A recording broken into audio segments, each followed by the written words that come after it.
গতকালকে ব্রাজিল তাদের 2026 বিশ্বকাপের অফিসিয়াল অ্যাওয়াই জার্সিটা রিলিজ করছে। কিন্তু এখানে যে সবচাইতে বড় সারপ্রাইজিং বিষয়টা ছিল সেটা হচ্ছে তারা নাইকের এই টিক চিহ্ন যেটাকে আমরা বলি এই সাইনটা ব্যবহার না করে তারা জর্ডানের যে লোগোটা আছে সেটা ব্যবহার করছে। আর এই কারণে অনেকেই বলা বলি করতেছে যে নাইকি ব্রাজিলের সাথে যে চুক্তিটা করছিল সেটা আর নাই, এখন নাইকি ব্রাজিলের স্পন্সরশিপ আর করবে না। কিন্তু আসল ঘটনাটা হচ্ছে জর্ডান এবং নাইকি একই ব্র্যান্ড, বা বলতে পারেন নাইকের সাব ব্র্যান্ড হচ্ছে জর্ডান।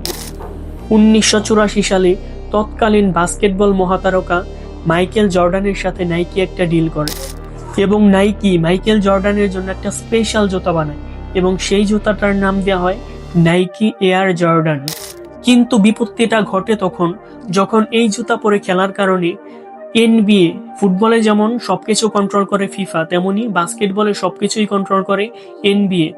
এনবিএ রুলস হচ্ছে বাস্কেটবল খেলার জন্য যে জুতা প্রয়োজন হয় সেই জুতা 50%-এর বেশি সাদা কালার থাকতে হবে, কিন্তু নাইক এয়ার জর্ডানে কালো প্লাস লালের সংমিশ্রণ ছিল এবং সাদা রং খুবই কম ছিল। এই কারণে এই জুতাটা নিষিদ্ধ করা হয় এবং জর্ডানকে $5,000 জরিমানা করা হয়। আর এরপরেই ঘটে গেম চেঞ্জিং ব্যাপারটা।